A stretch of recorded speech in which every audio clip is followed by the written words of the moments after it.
और इसके बाद खबरें विस्तार से। दिल्ली से खबर आ रही है, बीजेपी का राष्ट्रीय अधिवेशन हुआ शुरू। आज और कल होगा राष्ट्रीय अधिवेशन। समापन कार्यक्रम को संबोधित करेंगे पीएम नरेंद्र मोदी। 2024 लोकसभा चुनाव को लेकर होगा मंथन। तो इस वक्त की अहम जानकारी दिल्ली से निकलकर सामने आ रही है। बीजेपी का राष्ट्रीय अधिवेशन शुरू। बीजेपी का राष्ट्रीय अधिवेशन शुरू। 2024 लोकसभा चुनाव को लेकर अधिवेशन में होगा मंथन। आज और कल होगा राष्ट्रीय अधिवेशन।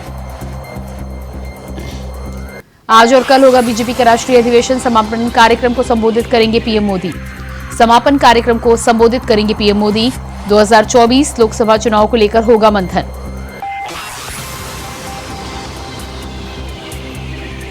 समापन कार्यक्रम को संबोधित करेंगे पीएम मोदी। 2024 के लोकसभा चुनाव को लेकर होगा मंथन।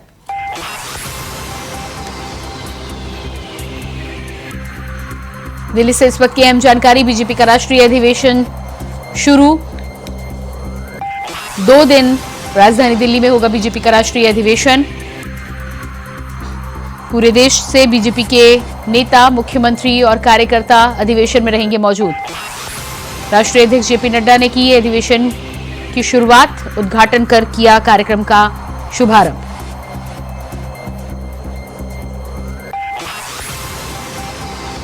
तो 2024 लोकसभा चुनाव को लेकर किया जाएगा मंथन।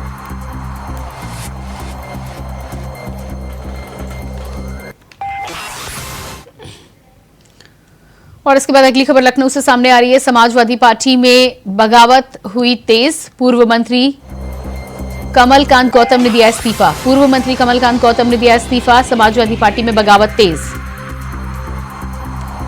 प्रदेश सचिव के पद से दिया इस्तीफा। पूर्व विधायक ब्रजेश प्रजापति ने भी फोड़ा लेटर बम। पूर्व विधायक ब्रजेश प्रजापति ने फोड़ा लेटर बम। अखिलेश यादव के पीडीए फॉर्मूले पर उठाए सवाल। अखिलेश यादव के पीडीए फॉर्मूले पर उठाए गए सवाल। पूर्व विधायक ब्रजेश प्रजापति ने फोड़ा लेटर बम।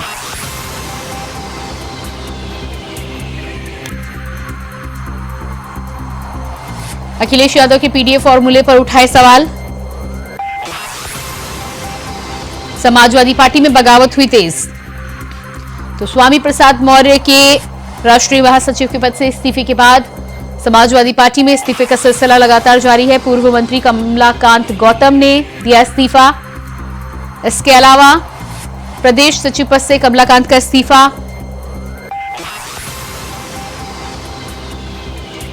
अखिलेश यादव के पीडीए फॉर्मूले पर उठाए सवाल। पूर्व विधायक ब्रजेश प्रजापति ने भी फोड़ा लेटर बम।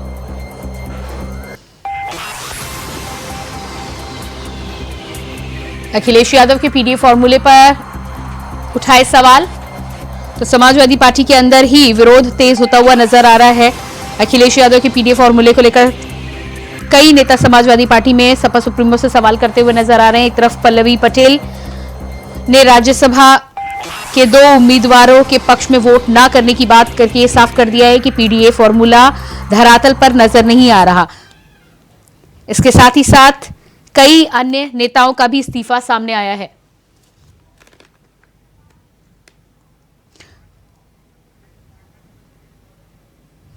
और इसी खबर पर हमारे साथ लखनऊ से स्टेट कोऑर्डिनेटर अनिल पाठक जुड़ चुके हैं। जी अनिल, जिस तरह से जानकारी निकलकर सामने आ रही है, स्वामी प्रसाद मौर्य के इस्तीफे के बाद एक तरफ कमलाकांत गौतम और दूसरी तरफ ब्रजेश प्रजापति, क्या लग रहा है समाजवादी पार्टी में बगावत के सुर नजर आ रहे हैं?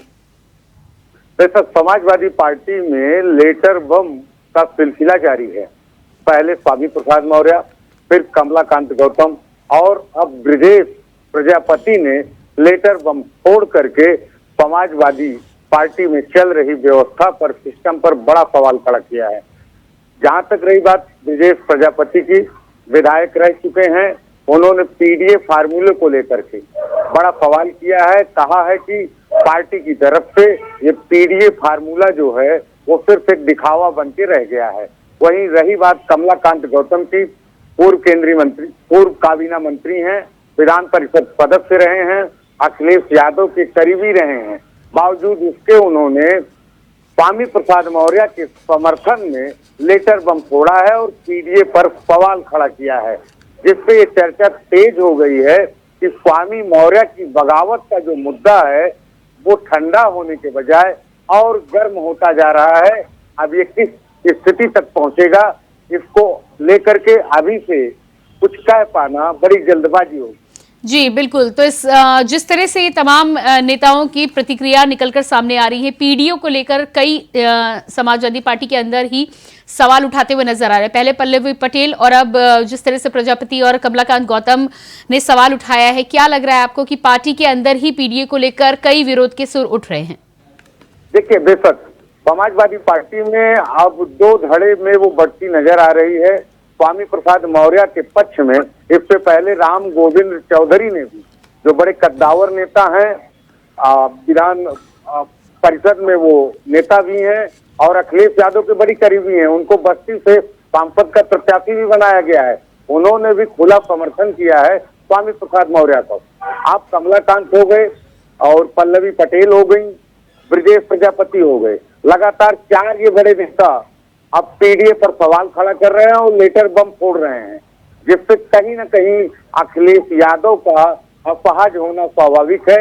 हालांकि उनकी तरफ से कहा गया था अभी 2 दिन पहले कि पार्टी के अंदर का मामला है, हम इसे सुलझा लेंगे। जी बिल्कुल। तो जिस तरह से पीडीए को लेकर अब तमाम विरोध के सुर समाजवादी पार्टी के अंदर से ही निकलने लग रहे हैं, क्या लग रहा है आपको आगे आने वाले समय में या तो नेताओं को साधना होगा या पीडीए धरातल पर और पार्टी के भीतर भी दिखाई देना जरूरी हो गया है? देखिए, अभी क्या होगा ये कुछ कह पाना बड़ी जल्दबाजी होगी, लेकिन कहीं ना कहीं ये 2 खेमों में समाजवादी पार्टी बढ़ती नजर आ रही है। हालांकि स्वामी प्रसाद मौर्य का जो खेमा है अभी छोटा है, लेकिन फिर भी निरंतर ये आकार जो है बड़ा लेता जा रहा है, जिसको लेकर के समाजवादी पार्टी में गुटबाजी बढ़ती जा रही है। लोकसभा चुनाव करीब है और ऐसी स्थिति में ये समाजवादी पार्टी को कमजोर करने की लक्षण नजर आ रहे हैं। जी, इसके अलावा राहुल गांधी की भारत जोड़ो न्याय यात्रा में जिस तरह से स्वामी प्रसाद मौर्य वाराणसी में शामिल होंगे, लेकिन अखिलेश यादव इससे दूरी बनाते हुए नजर आ रहे हैं, इसे कैसे देख पा रहे हैं आप?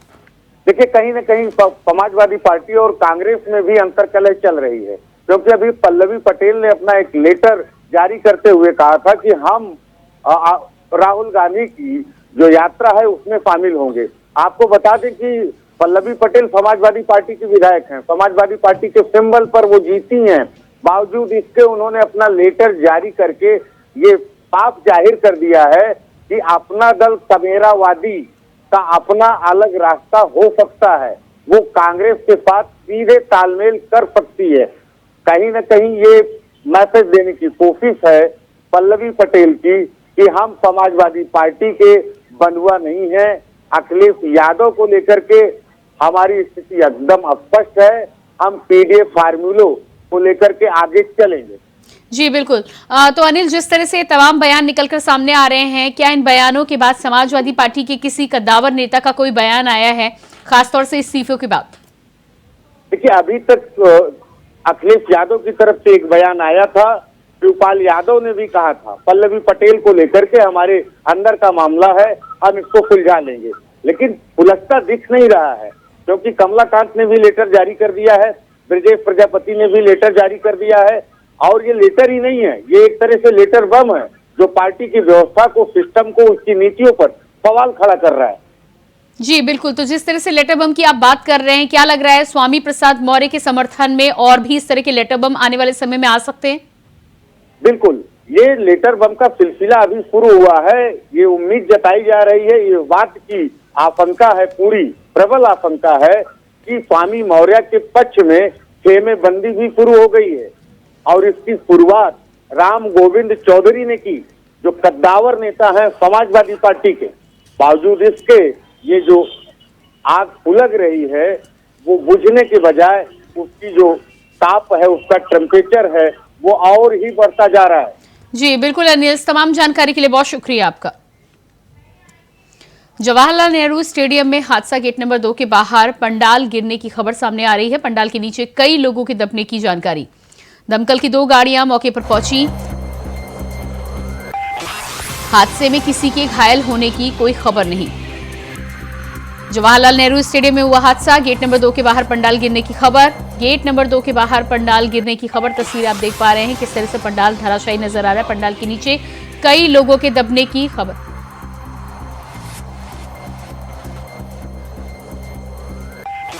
दमकल की 2 गाड़ियां मौके पर पहुंची। दमकल की 2 गाड़ियां मौके पर पहुंची। तस्वीरें आप देख पा रहे हैं। हादसे में अब तक 8 लोग घायल। हादसे में अब तक 8 लोग घायल। तो ताजा जानकारी निकलकर सामने आ रही है। जवाहरलाल नेहरू स्टेडियम में हादसा। गेट नंबर 2 के बाहर पंडाल गिरने की खबर सामने आ रही है। पंडाल के नीचे 8 लोगों के दबकर घायल होने की जानकारी निकलकर सामने आ रही है। आपको बता दें कि दमकल की 2 गाड़ियां मौके पर पहुंच चुकी हैं। हादसे में अब तक 8 लोग घायल बताए जा रहे हैं। और इसी खबर पर हमारे साथ दिल्ली से संवाददाता अजय चौहान लाइव जुड़ चुके हैं। जी अजय, जवाहरलाल नेहरू स्टेडियम में जो हादसा हुआ है, कब हादसा हुआ, क्या कुछ स्थिति ताजा है, जानकारी दीजिएगा।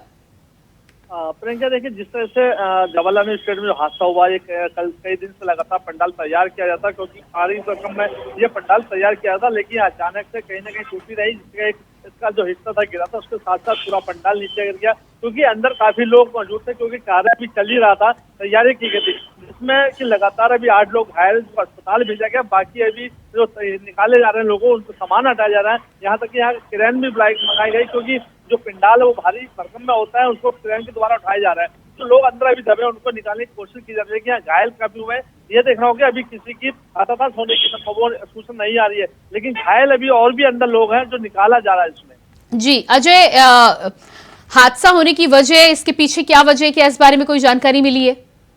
देखिए, अभी पुष्टि नहीं हुई है हादसा क्यों हुआ था, क्योंकि लगातार जब ये जो पंडाल तैयार किया जाते हैं, नेट बोर्ड के जरिए तैयार किया जाते हैं, कुछ रस्ते से जो बांधे जाते हैं, लेकिन अब तो ये भी होगा जब पूरा जो अंदर लोग हैं वो निकाले जाएंगे, उनसे जानकारी ली जाएगी आखिरकार ये टूटी हुई क्योंकि, लेकिन ये भी बताया जा रहा है कि एक हिस्सा इसका शायद से झुका हुआ था, उसके कारण कहीं ये जो पंडाल है वो गिरा है। तो देखना यह होगा कि आखिरकार ये इतनी बड़ी टूटी कैसे हुई, क्योंकि पंडाल काफी लंबा चौड़ा था, बनाया जा रहा था, उसमें कहीं ना कहीं लापरवाही देखी गई है, या फिर कहीं ना कहीं चूक हुई है, जो इसमें जो सपोर्ट थी वो कमजोर रही।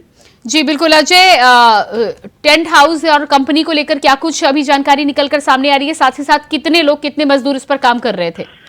देखिए, काफी संख्या में लोग मौजूद है, काफी लंबा ये टेंट बनाया जाता है। गेट नंबर 2 के सामने काफी पंडाल बड़ा हुआ है, तो जवाहरलाल स्टेडियम में प्रोग्राम की तैयारियां चल रही थी, लेकिन अभी कोई भी अधिकारी या कोई ऐसा व्यक्ति ध्यान नहीं दे पा रहा है। सिर्फ बचाव अभी वहाँ पर किया जा रहा है, ताकि बचाव से जो लोग अंदर दबे उनका निकाला, क्योंकि उसके अंदर काफी लोग मौजूद थे, क्योंकि जो कार्य कर रहे थे वो मौजूद थे, कुछ और वहाँ के जो गार्ड थे वो भी उसके अंदर मौजूद थे, लेकिन जैसे पूरी सामने आते हैं तो कहीं ना अधिकारी के जो बयान है वो सामने आ गया, आखिरकार ऐसा हादसा क्यों हुआ। जी अजय, एम्बुलेंस और फायर ब्रिगेड की गाड़ियों को लेकर क्या कुछ जानकारी है? देखिए, एम्बुलेंस वहां पहुंची हुई है, जो घायल है उनको अस्पताल भेजा गया है। लगातार जो एम्बुलेंस है, साथ साथ बात करें जो फायर की ब्रिगेड की जो गाड़ियां हैं वो वहाँ मौजूद है, साथ में क्रेन भी वहाँ पर बुला दी गई है, क्योंकि जो एंगल होते हैं वो काफी भारी होते हैं, जो व्यक्ति नहीं उठा सकता, तो उसके माध्यम से उसको जाल को उठाने की कोशिश की जा रही है। जी, स्टेडियम के मैनेजमेंट का क्या कुछ कहना है? देखिए, स्टेडियम का मैनेजमेंट है वो अभी बयान नहीं दे रहा है, वो यही कह रहा है कि जांच करेंगे आखिरकार इतना बड़ा हादसा हुआ कैसे और किसकी वजह से हुआ। हाँ, टूटी रही क्योंकि पूरा तरीके से उसको तैयार किया गया था। पंडाल होते हैं, जो पिलर होते हैं वो काफी मजबूत लगाए जाते हैं, लेकिन अचानक से ये इस तरह से कैसे गिरा, या फिर इसमें कहीं ना कहीं टूटी है कि झुकाव के कारण ये जो हिस्सा था उसके कारण ये कहीं ना कहीं पंडाल गिरा हुआ था। जी बिल्कुल अजय, इस तमाम जानकारी के लिए बहुत बहुत शुक्रिया आपका। आज उत्तर प्रदेश पुलिस आरक्षी भर्ती परीक्षा हुई है, जो कि 2 पालियों में आयोजित कराई गई। पहली पाली की परीक्षा संपन्न हो चुकी है। हम आपको कुछ जिलों की तस्वीरें दिखा रहे हैं जहां परीक्षा के लिए अभ्यर्थी पहुंचे हुए थे। पहली तस्वीर महाराजगंज से सामने आ रही है। दूसरी तस्वीर देवरिया की है, जहां पर अभ्यर्थी चेकिंग के बाद सेंटर में पहुंचते हुए नजर आ रहे। तीसरी तस्वीर हमीरपुर की सामने आ रही है। पुलिस ने पुख्ता इंतजाम सुरक्षा को लेकर किए हैं। चौथी तस्वीर संभल से सामने आ रही है, जहां पर भारी संख्या में अभ्यर्थियों की कतारें आप देख पा रहे हैं। पांचवी तस्वीर कासगंज की है, जहां चेकिंग और अभ्यर्थियों को चेकिंग के बाद एंट्री दी जा रही है। वहीं छठवीं तस्वीर की बात करें तो जालौन से ये तस्वीर है।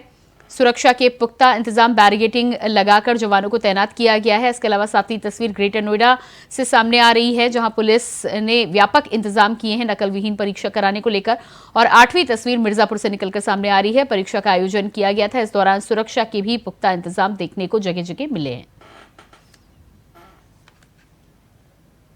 तो तस्वीरें आप अलग अलग जगहों की देख पा रहे हैं। आज बता दें आपको कि उत्तर प्रदेश में अलग अलग जगहों पर आज पुलिस आरक्षी भर्ती परीक्षा की गई थी। प्रशासन के द्वारा इस बात के सख्त निर्देश दिए गए थे कि नकल विहीन परीक्षा को लेकर तमाम इंतजाम पुलिस विभाग के द्वारा और साथ ही साथ परीक्षा बोर्ड के द्वारा कराया जाए, जिसको लेकर अलग अलग जगहों पर सीसीटीवी कैमरे से लेकर पुलिस की भारी संख्या में जवानों की तैनाती की गई थी। इसके अलावा भारी चेकिंग, सघन चेकिंग के बाद ही अभ्यर्थियों को सेंटर के अंदर एंट्री दी जा रही थी।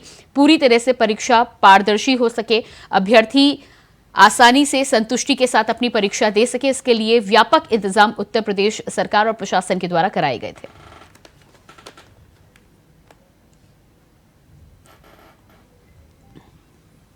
बलिया में भी पुलिस आरक्षी भर्ती परीक्षा आयोजित की गई है, जहां परीक्षा में पास कराने का झांसा देकर अभ्यर्थियों से पैसे की वसूली करने वाले मुन्ना भाई को पुलिस ने गिरफ्तार किया है। जानकारी के मुताबिक मुन्ना भाई ने परीक्षा पास कराने के लिए 8,99,000 रुपए लिए।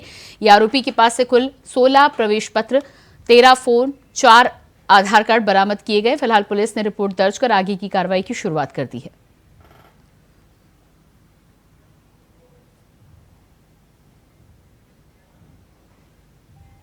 और इसी के साथ फिलहाल इस बुलेटिन में इतना ही। खबरों के लिए बने रहिए इंडिया वॉइस के साथ। नमस्कार।